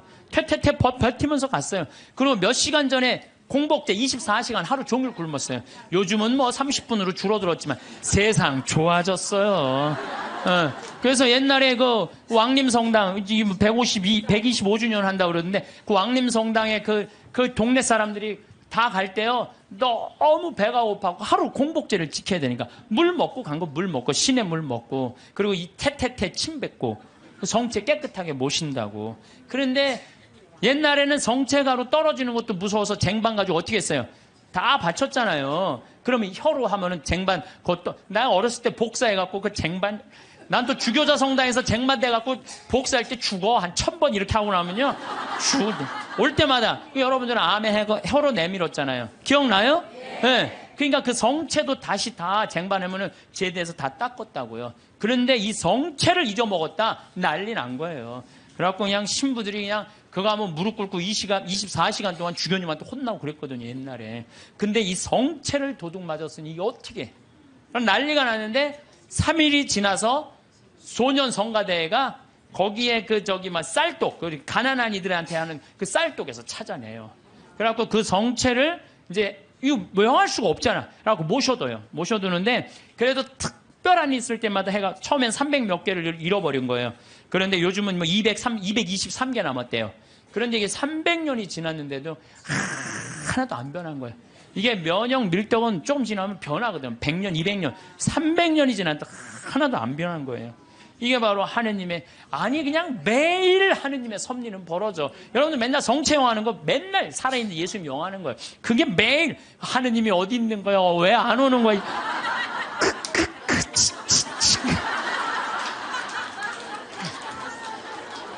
그래서 제가 자료를 좀 찾아봤어요. 그랬더니 이 성체에 대한 기적, 이런 기적이 이렇게 많아요. 이게 내가 평화방송에 부탁했어요.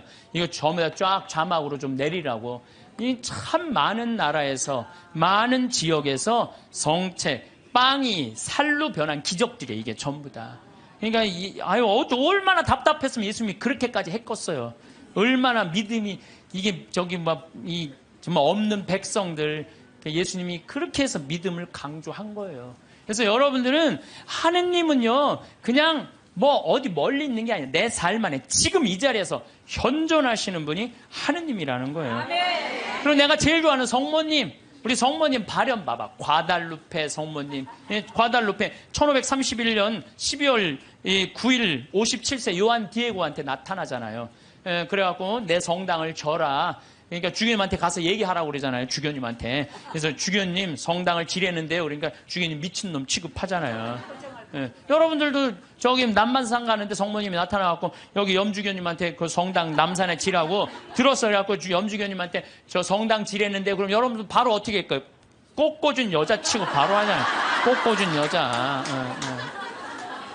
그래갖고 요한대우가 다음날 갖고 성모님 전하긴 전했는데 안 믿는 것 같다고 그러니까 나한테 증표를 달라고 그러니까 저 12월 달이니까 이 멕시코 시티가 2000m 위에요. 12월 달은 굉장히 추워요. 장미는 언제 피죠? 6월 달에 피잖아요. 장미는 아주 더울 때. 사실은 여러분들 장미는요 3월 달에 4월 달에 개나리, 진달래, 벚꽃, 철쭉 다 떨어지고 난 다음에 6월 달에 피는 게 장미예요. 제일 더울 때 피는 게. 근데 12월 달에 장미가 핀 거예요. 산꼭대에 올라오니까. 그러니까 그냥 이게 너무 좋아갖고 그냥 장미를 망토에 딱 해갖고 왔는데 그 망토에 성모님이 새겨졌잖아요. 그게 바로 과달루페 성모님이에요. 근데 1500년이니까 지금으로부터 550년 전 사건, 450년 전 사건이잖아요. 근데 내가 또 과달루페도 갔죠. 과달루페 갔는데 성모님이요. 이뻐도 너무 아니 진짜로 진짜 그 기적의 그 성모님 그 망토가 그대로 모셔져 있어요. 또 어떤 사람이 저것 때문에 8년 만에 800만 명이 다 세례를 받은 거예요. 1531년 이 성모님 때문에. 그러니까 그리고 그냥 아메리카가 다 이게 뭐예요? 아메리카가 다 선교가 된 거 아니에요. 그러니까 그냥 폭탄을 던져요. 그래갖고 지금은 교황청에서 방화 유리로 딱 막아놨어요. 방화 유리로 보내갖고. 그런데 보면은요. 그 성모님이 사진에 보면은 엘리베이터로 가게 돼 있어요. 우리가 걷는 게 아니라 엘리베이터 딱 쓰면 쫙 지나가는 성모님 쫙 보면 엘리베이터 세 개 왔다 갔다. 그럼 또 뒤에 앞에 가고 쫙 가. 이렇게 보면은요 정말로 아름다워요. 성모님이 참 아름다운 것 같아. 그래서 그 성모님 발현 또 루르드 1858년 2월 10일부터 7월 16일까지 막 벨라데 때한테 나타나갖고 1854년에 무염시태의 어머니가 반포가 돼요. 원죄 없이 잉태된 성모님. 그 교리를 아는 사람이 거의 없었어요. 그때 교황청에서 발표한 건데 이 피레네 조그만 데서 그 벨라데 때가 뭘 알아요. 학교도 안 다니는 애가. 근데 성모님 본당 신부가 너 그분 이름이 뭔지 물어보고 와. 그러니까 성모님한테 가고 본당 신부님 이름을 물어보고 오라고 그러는데요. 그랬더니 성모님 뭐라 에라꾸의 소위 임마꿀라타 콘셉시우라고 그래요. 이게 라틴어예요, 라틴어. 얘네들은 프랑스, 그리고 얘는 프랑스 말도 하는 거예요. 오늘 프랑스에서 한 분 오셨는데 프랑스 말도 아니에요. 얘네들은 피레네에 아주 사투리 쓰는 애야. 그래갖고 얘가 또 막 외우고 가요. 에라소이 임마꿀라타 콘셉시오, 에라꾸에소이 임마꿀라타. 그래갖고 본당심한테 딱 얘기해요. 에라꾸에소이 임마꿀라타 콘셉시오라는데요. 본당심이 놀래요. 너 그게 무슨 뜻인 줄 아느냐? 아니요, 나 모르는데 외우느냐고 죽을 뻔했어요. 나 죽을 뻔했어요. 그래요. 아니 벨라데 때가 진짜로 그래. 난 무슨 뜻인지 몰랐는데 계속 외우면서 왔다는 거 안 까먹으려고. 본당 신부가 이거 성모님의 발현이구나. 그래서 그 루르드에 거기에 목발 3,000개, 5,000개 이제 그 목발 다 쳤어요. 의미가 없다는 거예요. 이 기적은요 매일 일어나고 있어요. 우리가 눈이 멀어서 못 보는 거죠. 눈이 멀어서. 또 그 유명한 파티마 1916년에 천사 셋이 세 아이한테 나타나갖고 너희들 열심히 기도하라. 중요한 분 만날 테니까. 그래서 1917년 5월 13일부터 10월 13일까지 성모님이 매일 그날 나타나잖아요. 프란치스코 히아친타 루시아. 그것도 나이도요 많지도 않아. 8살, 9살, 6살짜리 아이한테. 그래갖고 러시아의 회개를 위해서 기도하라고 그러잖아요. 나는 내가 포르투갈에 가서 정말 어처구니가 없더라고요. 왜 어처구니가 없느냐면은 포르투갈은 유럽의 맨 끝에 있어요. 거기 나가면은 거기 바다야, 바다. 파티마는 거의 맨 끝에 있어요. 그러니까 콜럼버스가 거기 나가면 죽는 줄 알고 있던 사람들 거기 맨 끝에 있는데 러시아는 포르투갈을 지나고 스페인을 지나고 프랑스를 지나고 독일을 지나야지 러시아가 있어요. 근데 얘네들이 뭐라고 그러냐면 메시지를 받아갖고 러시아 회기를 위해서 기도하라고 얘기를 해요. 기가 막힌 거죠. 그 깡촌에서. 근데 내가 이거 좀 자료를 뽑아왔는데 성모님도 참 내가 보니까 아니 10월 13일 날 12시에 나타난다는데 안 나타나요. 안 나타나. 그러니까 그 신부가 뭐라고 그러냐면 봐. 지금이 정오란 말이야. 그 부인은 거짓말쟁이라고 우리에게 말할 셈이니 그 신부는 참지 못하고 어린이들을 의심쩍어 했다. 그리고 또 시계를 보았다. 하지만 정오가 넘었잖아. 여러분 모두가 환상이라는 것을 모르십니까? 있을 수 없는 일입니다. 집으로 가세요. 다들 집으로 돌아가세요. 라고 이 신부가 다 가라고 그래요. 12시에 발언한다고 그랬는데 안 오니까. 근데 성모님이 1시에 오세요. 나는 내가 성모님한테 불만이 그거야. 12시에 오기로 했으면 12시에 와야 돼. 왜 1시에 오냐요. 1시에. 약속을 왜 애들을 괴롭히냐 이거야. 그런데 여기 사진도 있지만은요. 그 7만 명이 그 기가 막힌 오묘한 변화를 15분 동안 체험한 거예요.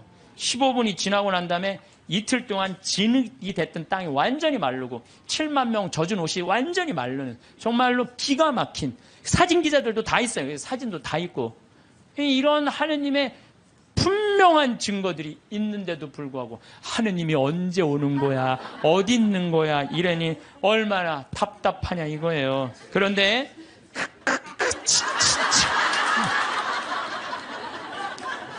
근데 제가 여러분들한테 오늘 특별히 소개할 분은요. 과달루페 성모님도 아니고 루르드 성모님도 아니고 그 다음에 파티마 성모님도 아니에요. 오늘 여러분들한테 특별히 소개할 성모님은 르완다 성모님이에요. 르완다 성모님은 1981년 11월 21일 고등학교 16살짜리 여자의 알퐁신 무무레케라는 애한테 발현을 하세요. 르완다라는 나라는요. 제가 이번에 잠비아 가면서도 자세히 봤어요. 정말로 키베오 호수라고 아주 조그만 나라. 르완다는 1992년 3, 4년에 100만 명 학살한 그렇게 해서 여러분들 들은 나라예요. 그런데 이때 성모님이 나타나고 이 학살을 미리 예언을 해요. 회개하라고. 근데 이 아이는 너무 외로웠어. 자기가 너무 힘들었어. 그래서 성모님한테 뭐라고 그러냐면은 성모님 나 너무 힘들어요. 외로워요. 그러니까 성모님이 나타나요. 그래서 나는 너를 위로하러 하늘에서 왔다 하시면서 메시지를 전해주길 바래요.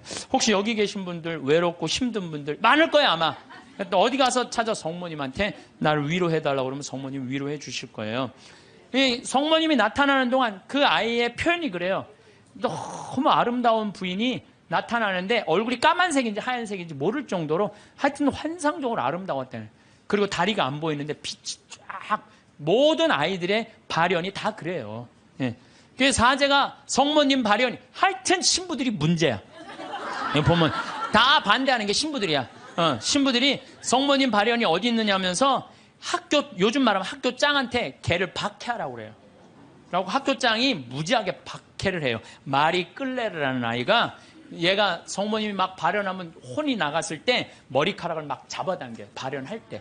그리고 막 손가락을 꺾고 힘껏 꼬집고 귀에 대다고 소리를 막 질러. 그러는데도 얘는 그걸 몰라요. 발현 때는.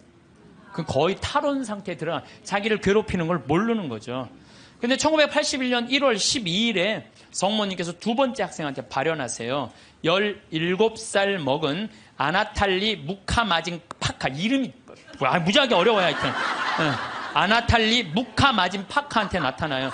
이 학생은 굉장히 신심이 두터운 학생이에요. 매일 수업 전에 묵주기도 하고 쉬는 시간에 성서 읽고 완전 우리 신학교 때처럼 얘 살았어 보니까.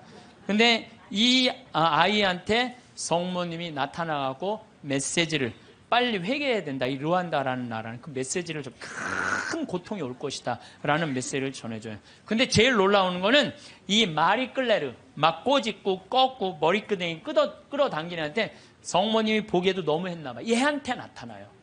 얘한테 1982년 3월 1일 날 두 소년을 괴롭히던 마리 끌레르에게 나타나요. 나타났을 때 얘가 너무 아름다운 부인이 자기한테 찾아왔을 때 환시를 부정합니다. 왜? 자기가 박해했잖아. 애들 둘을 괴롭히고.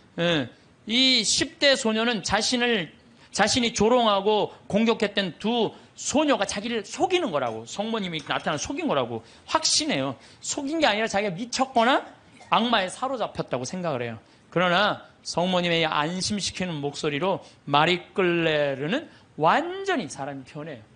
그러니까 그동안 미안했다고 눈물을 하면서 이 두 소녀와 함께 이 세 소녀는 성모님의 이게 내가 왜 여러분들한테 말 교황청 인정이 떨어졌어요. 교황청에서. 그건 확실한 성모님 발현이다. 근데 사실은 여기에 더 놀라운 거는 셰가타샤라는 남자아이예요. 이 남자아이한테 누가 나타나요? 예수님이 나타나요. 예수님이. 근데 문제는 얘는 성당에 안 다니는 애예요. 그 성당에 안 다니는 사람한테도 많이 나타나요. 그래서 저는 이게 이제 평화방송에도 나가겠지만 가끔 이런 얘기를 해요. 우리 교회에만 구원이 있다. 이렇게 말하는데 그거는요, 모르는 소리예요. 아니, 그럼 얘한테 나타나지 말아야지. 그렇지 않아요? 그런데 이 동네는 아예 예수님을 모르는 동네예요. 그리고 여러분들 아프리카 가봤어? 안 가봤으면 말을 하지 마세요.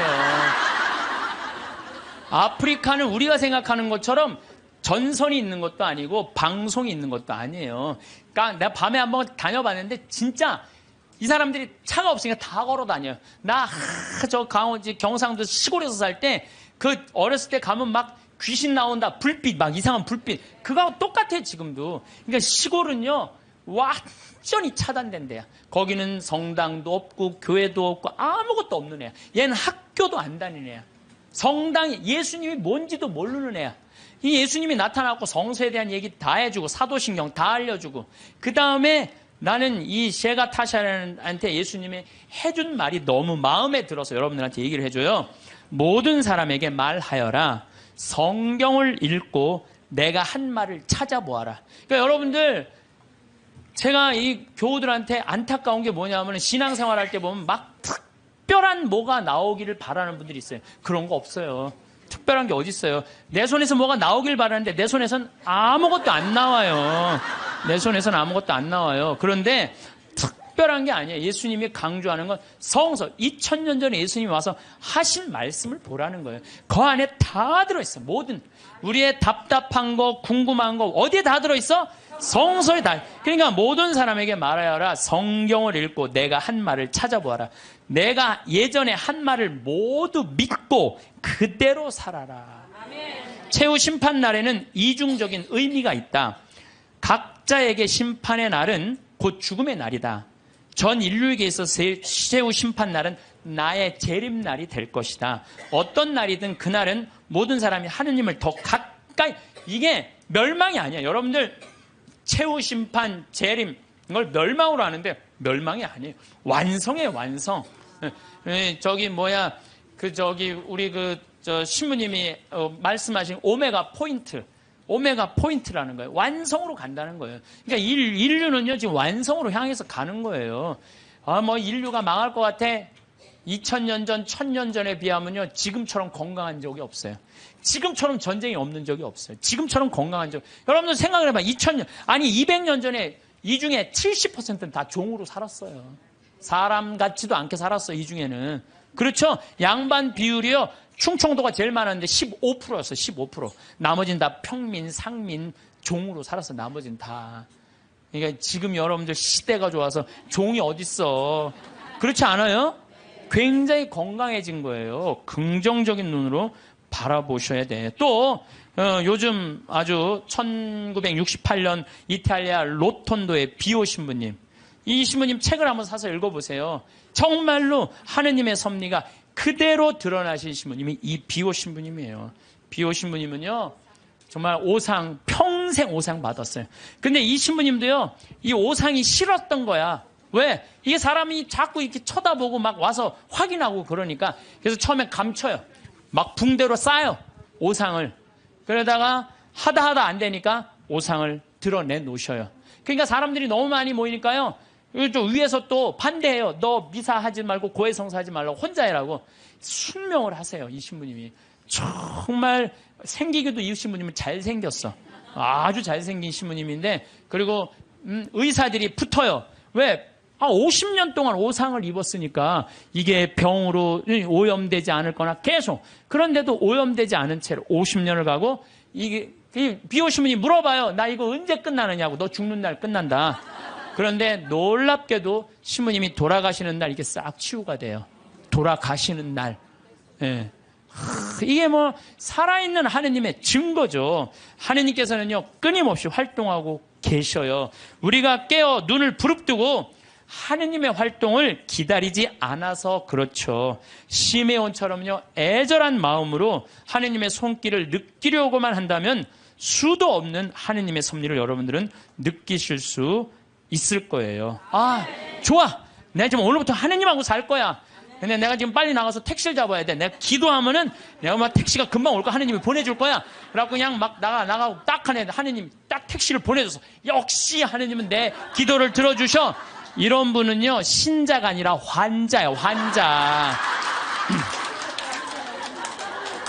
이런 분들은 신자가 아니라 환자예요. 환자. 하느님은 특별한 일에 내 삶에 관여하시는 게 아니에요. 일상 안에 관여하시는 거예요. 그래서 그 유명한 얘기가 있죠. 어떤 정말 기가 막히게 열심한 하느님의 섭리를 매일매일 믿는 사람이 이제 동네 홍수가 났어. 그래갖고 이제 911에서 방송을 한 거예요. 이제 빨리 피신하십시오. 지금 위험하니까 빨리 피신하십시오. 그랬더니 이 사람은 그러는 거야.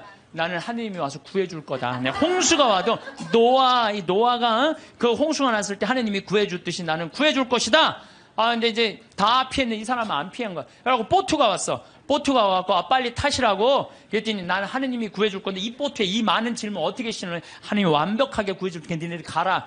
그럼 얼마나 버팅겼는지 그 보트가 못 구했어요. 그러고 난 다음에 이제 또 물이 차가고 지붕까지 했네. 지붕에 올라가고 헬기가 왔어. 헬기가 빨리 타라고. 이거 안 타면 이거 죽는다고. 걱정하지 마. 하느님이 와서 구해줄 테니까 당신 가라고. 마지막에 이 사람 죽었어요. 죽어갖고 하느님한테 따졌어요. 하느님, 왜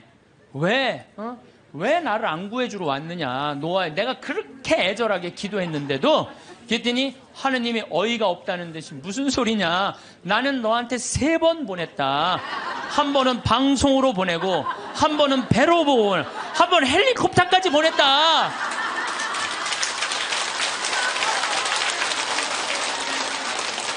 하느님을 만나는 일은요, 어떤 대단한 기적이 일어나는 게 아니에요. 그냥 일상 안에서 내가 즐거우면 되고, 내가 행복하면 되고, 내가 이웃을 사랑하고, 정말로 오늘 하루 정말 감사하고 즐겁게 사는, 그게 기적인 거예요.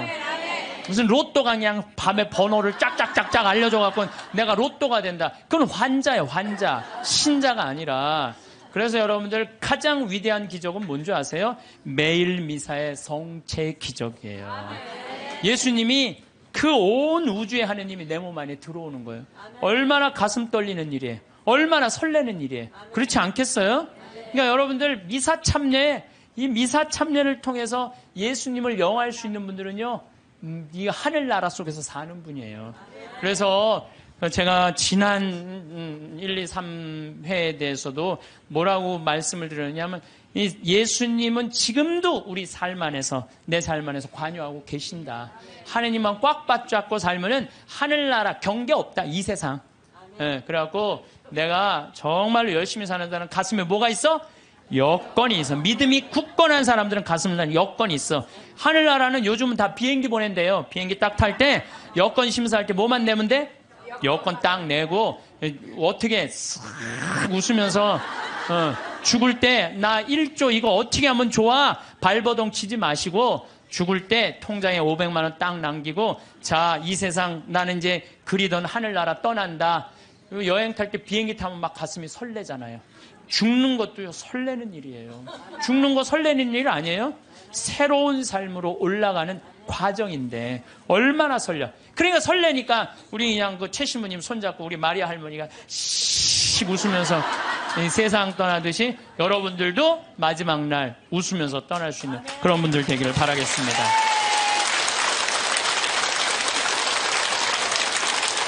기도 바치겠습니다.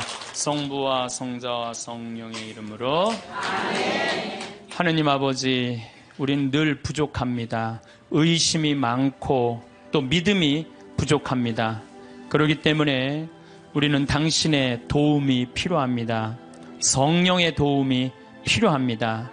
우리 약해진 믿음 굳건해지고 베드로 사도가 그렇게 예수님을 배신하고 예수님의 뜻을 모르고 심지어는 예수님 죽음 뒤에 고기 잡으러 갈릴레아로 돌아간 그러한 무지한 짓을 했어도 마지막 날에는 당신의 영광을 위해서 하늘나라를 증거하기 위해서 십자가의 마지막에 못 박혀 순교하였듯이 우리들도 이 세상 삶 실수투성이 오류투성이 죄악투성이지만 마지막 날에는 정말로 당신의 영광을 드러내고 당신의 나라로 들어갈 수 있는 그러한 은총의 지위 유지할 수 있도록 우리에게 언제나 성령 가득 내려주소서.